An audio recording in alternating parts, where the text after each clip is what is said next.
आज मैं आपके साथ शेयर करूंगी मीठी टिक्कियों की रेसिपी। इसको कुंडे भी कहा जाता है। रजब के महीने में ज़्यादातर लोग इसको बनाते हैं। आप इसको आम दिनों में भी बना सकते हैं, इस पर कोई पाबंदी नहीं है। तो कुंडे मीठी टिक्कियाँ, इसकी परफेक्ट रेसिपी क्या है आज मैं आपको बताऊंगी और परफेक्ट मेजरमेंट के साथ बताऊंगी। मीठी टिक्कियों को लेकर कुछ टिप्स हैं, इसके बारे में भी आपको बताऊंगी कि ये आपसे टूट क्यों जाती हैं, सख्त क्यों हो जाती हैं, ये बहुत ज़्यादा ऑयली क्यों बनती हैं, इसकी क्या रीज़न है। तो टिप्स एंड ट्रिक्स से ये आज की वीडियो जो है वो भरपूर है। ऊपर से एकदम क्रिस्पी क्रंची, अंदर से एकदम खस्ता, मुंह में घुल जाने वाली होंगी ये। एक बार बनाएंगे तो महीनों खाएंगे इसको आप 2 से 3 माह के लिए रख भी सकते हैं। एक ही मीठे के अंदर आपको शक्करपारे का भी, बिस्किट का भी और मीठी टिक्कियों का भी मज़ा आएगा। आज की इस कुंडे वाली जो टिक्कियाँ हैं, इसकी शेप को मैंने चेंज किया है। बहुत ही आसान बनाना है इसको। तो बिस्मिल्लाहिर्रहमानिर्रहीम। यहाँ पे एक बड़ा बर्तन ले लेंगे, उसमें मैं डाल रही हूँ ये 2 कप मैं ले रही हूँ मैदे के। ठीक है, तो 2 कप मैंने मैदे के ले लिया। आप चाहे तो गंदम का आटा भी ले सकते हैं, या फिर 1 कप मैदा और 1 कप गंदम का आटा। ठीक है, और इसको क्रंची बनाने के लिए इसमें मैं डाल रही हूँ आधा कप सूजी का। और इसको बहुत ही टेस्टी बनाने के लिए, क्योंकि नारियल का फ्लेवर इसमें बहुत अच्छा लगता है, अगर आपको अच्छा नहीं लगता तो आप इसको स्किप भी कर सकते हैं। तो यहाँ पे मैंने ले लिया है 1/4 कप जो है यहाँ पे नारियल का बुरादा ले लिया। ठीक है, मैंने तो यहाँ पे मैंने ले लिया है 1/3 कप, यानी कि 3 चम्मच मैंने सफ़ेद तिल के ले लिए हैं, बहुत ही हेल्दी इसको बनाने के लिए। और इसको बहुत अच्छा फ्लेवर और खुशबू देने के लिए यहाँ पे मैंने 1 टीस्पून ये ग्रीन वाली जो सौंफ होती है ना, वो इस तरीके से मसल के इसमें डाल देंगे। यहाँ पे लाइट जो है वो ऑफ हो चुकी थी, तो इसलिए थोड़ा सा रिज़ल्ट ऐसा है। और यहाँ पे 5 से 6 अदद मैंने इलायची ले ली थी, उसको पीस लिया, उसके दानों को, वो भी इसमें डाल दिया। तो यहाँ पे सारी चीज़ों को अच्छे से मिक्स कर लेंगे हम। तो यहाँ पे 1 जो कप है, जिस कप से मैंने मैदे को मैयर किया था, उसी से मैंने 1 कप पिसी हुई चीनी का ले लिया है। आप घर की कोई भी कप या कटोरी को मेजरमेंट के लिए सेट कर सकते हैं। इसको सारी चीज़ों को हम मिक्स कर देंगे। मिक्स करने के बाद यहाँ पे मैंने घी ले लिया, जिसको मैंने मेल्ट कर लिया था। यहाँ पे घी कितना लिया है मैंने, 1/3 कप लिया है। ठीक है, 1/3 कप मतलब आप कटोरी ले रही हैं या कप ले रही हैं, उसका तीसरा हिस्सा आपने घी का ले लेना। ठीक है, इसको बहुत अच्छे से दोनों हाथों में मसलते हुए हम इसको एक एक जो इसका ज़र्रा है ना मैदे का, उसमें ये घी लग जाना चाहिए। इस तरीके से इसको अपने मसल के अच्छे से पूरे आटे में आपने इसको मसल देना है बहुत अच्छे तरीके से। और मैं आपको बताती हूँ कि कैसे आपको पता चलेगा कि ये घी जो है इस इतने मिक्सचर में काफ़ी है। तो ये देखिए, इस तरह दोनों हाथों में लेके इस तरीके से आप मसलेंगे ना, तो बहुत अच्छे से ये सारे तरफ घी जो है लग जाएगा। देखें, इस तरह मुट्ठी बनाएंगे ना, तो इस तरह अगर बंध रही है ना, ये देखें, तो ये समझ लें कि आपका घी इसमें बिल्कुल परफेक्ट है। ठीक है, अगर आपको ये इस तरीके से आप पकड़े और वो बिखर रही है, तो फिर थोड़ा सा और डाल लें। अब मैं इसको पानी से गूँध रही हूँ।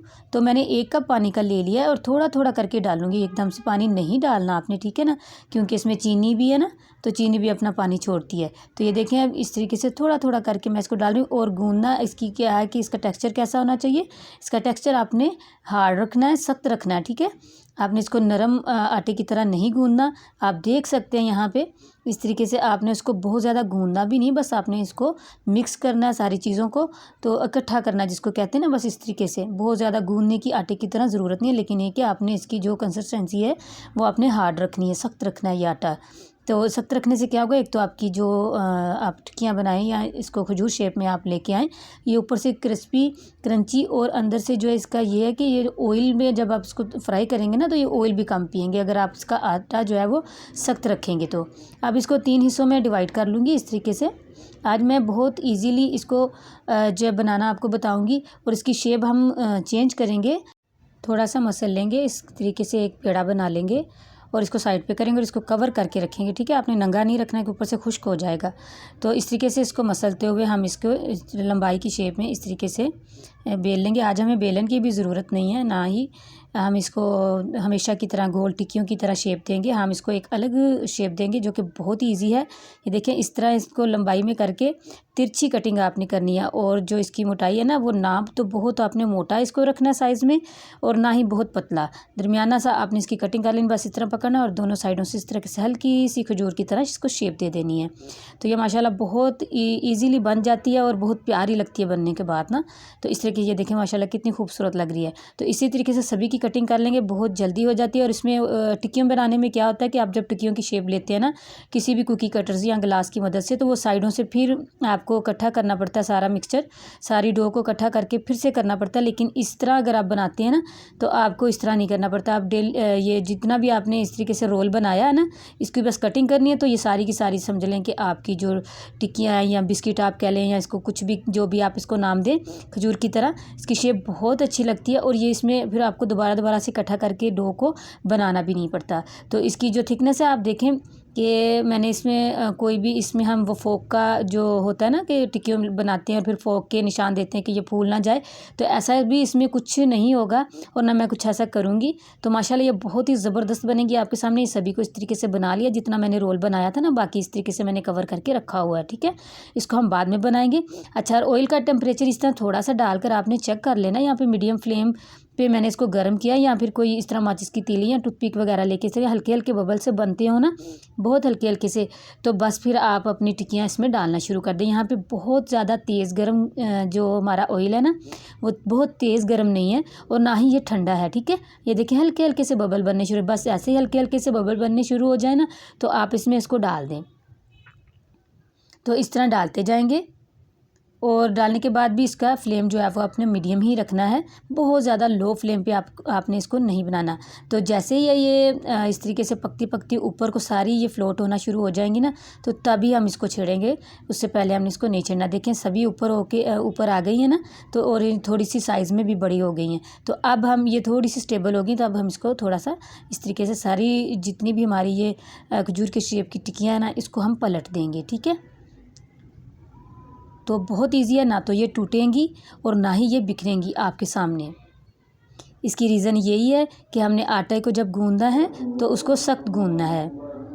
और जैसे ही ये टिक्कियाँ ऊपर तैर के आएंगी ना तो आपने फ़ौरन नहीं चम्मच से इसको इसकी साइड पलटनी, थोड़ा सा आपने वेट करना, जैसे कि उनको थोड़ा सा नीचे से हल्का सा कलर आना शुरू हो जाए तभी आपने साइज़ पलटना है। तो यहाँ पे देखें बहुत ही प्यारा सा गोल्डन कलर इस पर आ चुका है। तो आपने बस इस तरह से लाइट गोल्डन कलर पर इसको निकाल लेना, क्योंकि ये जब क्योंकि हमने इसको मीठा डाल के बनाया ना, तो जैसे ही हम इसको बाहर निकालते हैं तो बाहर निकलने के बाद भी ये बहुत अच्छा इसके ऊपर और कलर भी थोड़ा सा डार्क इसका हो जाता है ना। तो इस तरीके से कोई भी आप छन्नी लें फिर उसमें डाल, ताकि एक्स्ट्रा जो ऑयल है वो इसका निकल जाए। तो इस तरीके से फिर इसको आप किसी टिश्यू पेपर पर निकाल लें।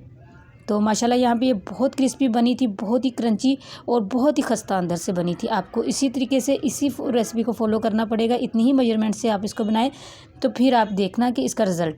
तो यहाँ पे जब सेकंड बैच की बारी आए ना तो फिर आपने क्या करना है, क्योंकि ऑयल का टेम्परेचर ज़रा ज़्यादा हो गया होता है ना, तो आपने थोड़ी देर के लिए चूल्हे को ऑफ़ कर देना। ठीक है, उसके बाद आपने ऑन करना और फिर टिक्कियाँ अपनी डालनी शुरू करनी है। थोड़ी सी देर के लिए आपने बस इसको चूल्हे को बंद रखना है, जैसे कि सिर्फ 1 आध मिनट के लिए ना। तो बस यहाँ पे हमारा दूसरा बैच भी तैयार हो गया माशाल्लाह। आपने देखा कि ना बिखरी हैं ना टूटी हैं, बिल्कुल ज़बरदस्त, जैसी जिस शेप में हमने इनको बनाया था ना उसी शेप में बिल्कुल बहुत ज़बरदस्त बनी है ये।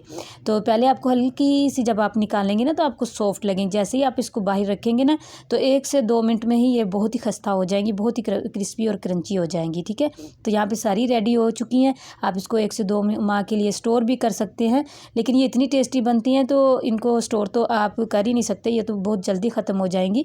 तो माशाल्लाह मैं आपको तोड़ के दिखाती हूँ। देखें माशाल्लाह कितनी ये क्रिस्पी क्रंची, और ये देखें खस्तापन इसका, आप देखें चेक करें। बस आपने 1-2 बातों का जो है वो ख्याल रखना है कि आटा आपने थोड़ा सख्त गूंदना है, नरम नहीं गूंदना, और उसको फिर आपने 10 मिनट या 20 मिनट का आपने रेस्ट भी देना है।